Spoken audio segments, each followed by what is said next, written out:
Hi friends, welcome to my channel home makers ideas.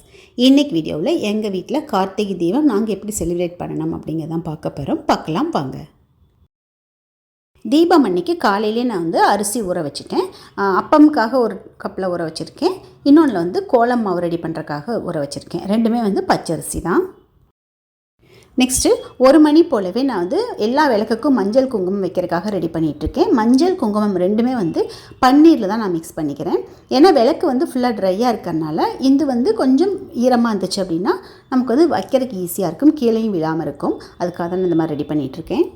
இப்போ பார்த்திங்கன்னா week days தான் வந்துச்சு இல்லைங்களா. ஸோ நம்ம மட்டுமே எல்லா வேலையும் பார்க்குற மாதிரி இருக்கும். நிறைய வேலைகள் இருக்குது அப்படிங்கிறனால மத்தியானத்தை போலவே நம்ம விளக்கெல்லாம் ரெடி பண்ணிக்கலான்ட்டு தான் இந்த மாதிரி எல்லா விளக்குக்குமே மஞ்சள் குங்குமம் வச்சு ரெடி பண்ணிட்டேன். அதே போல் விளக்கேற்றுற டைமில் நமக்கு என்னெல்லாம் தேவைப்படுமோ, எண்ணெய், திரி, இந்த மாதிரிலாம் எல்லாத்தையுமே ஒரே இடத்துல எடுத்து வச்சுருக்கேன். நெக்ஸ்ட்டு நான் வெளியில் வைக்கிற விளக்குக்கும் அதே மாதிரி டிவி ஸ்டாண்டில் அப்புறமா ஷெல்ஃப்லலாம் வைக்கிற விளக்குக்கு கீழே அலுமினியம் ஃபாயில் ஷீட் வச்சுட்டு ஒட்டியிருக்கேன். ஜஸ்ட் அந்த பேப்பரை மட்டும் சின்ன சின்னதாக இந்த மாதிரி கட் பண்ணிவிட்டு விளக்குக்கு கீழே வச்சுட்டு நல்லா ப்ரெஸ் பண்ணி விட்டோம்னா போதும், நல்லா அதை ஒட்டிக்கும். அதிகமாக ஆயில் வந்ததுனாலுமே கூட அந்த ஷீட் உள்ளே நின்றுக்கும். அதுக்காகத்தான் இது அலுமினியம் ஷீட் அப்படின்றனால விளக்கினுடைய சூடு பட்டாலுமே கூட எதுவும் ஆகாது. விளக்குக்கு கீழே அப்படியே வச்சுட்டு நம்ம ப்ரெஸ் பண்ணி விட்டோம்னாவே போதும், விளக்கினுடைய ஷேப் என்னவோ அந்த ஷேப்புக்கு வந்துடும். இது போல் விளக்குக்கான வேலைகள் எல்லாம் முடிஞ்சு எடுத்து வச்சதுக்கப்புறமா நைவேத்தியமுக்கு நான் ரெடி பண்ணிட்டேன். ஃபஸ்ட்டு பொரி உருண்டை தான் நான் ரெடி பண்ணேன். நெக்ஸ்ட்டு அப்பமும் ரெடி பண்ணியிருக்கேன். இப்போ இது எல்லாமே ஒரு 4 o'clock முன்னாடியே முடிச்சிட்டோம் அப்படின்னா அதுக்கப்புறமே நம்ம மற்ற வேலைகள் எல்லாம் செய்யறதுக்கு நமக்கு ஈஸியாக இருக்கும். அதனால் நான் ஃபஸ்ட்டு நைவேத்தியம் ரெடி பண்ணிட்டேன்.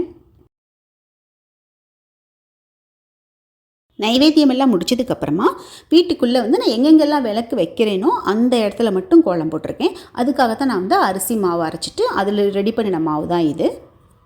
இந்த மாதிரி அரிசி மாவு கோலம் நான் வீட்டுக்குள்ளே மட்டும் போடுறதுக்கு யூஸ் பண்ணியிருக்கேன். வெளியில் போடுறதுக்கு நம்ம ரெகுலராக யூஸ் பண்ணுற ரங்கோலி பவுடர்லேயே தான் நான் போட்டிருக்கேன். அப்போ அதுதான் க்ளீன் பண்ணுறதுக்கு கொஞ்சம் ஈஸியாக இருக்கும். அதனால் இந்த மாதிரி வேலையெல்லாம் முடித்ததுக்கப்புறமா ஃப்ரெஷ்ஷப் ஆகிட்டு விளக்குக்கெல்லாம் திரி போட்டு எண்ணெய் ஊற்றிட்டு ரெடியாக வச்சுருந்தேன். ஸோ டிவியில் இந்த மாதிரி டெலிகாஸ்ட் பண்ணாங்க கோயிலில் விளக்கு ஏற்றுனதுக்கப்புறமே. ஸோ அது பார்த்ததுக்கப்புறமா நானும் வீட்டில் விளக்கேற்றிட்டேன்.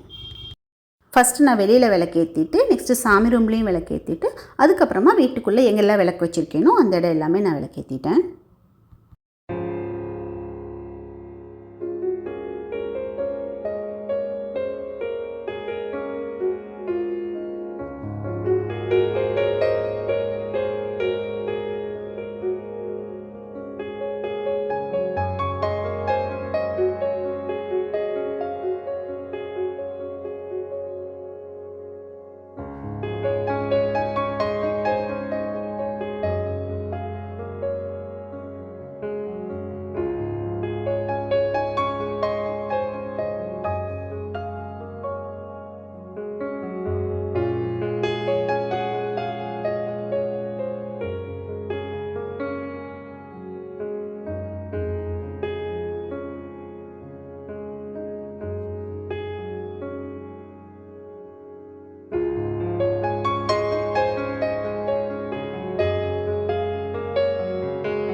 கார்த்திகை தீபம் அப்படின்னா வீட்டில் விளக்கேற்றி வச்சுட்டு பக்கத்தில் இருக்கிற பிள்ளையார் கோயிலுக்கு போயிட்டு விளக்கேற்றி வச்சு சாமி கும்பிட்றது வழக்கம். ஸோ அதனால தான் இந்த முறையும் நாங்கள் வந்து பக்கத்தில் இருக்கிற பிள்ளையார் கோயிலுக்கு போயிட்டு விளக்கேற்றி வச்சு சாமி கும்பிட்டு வந்தோம்.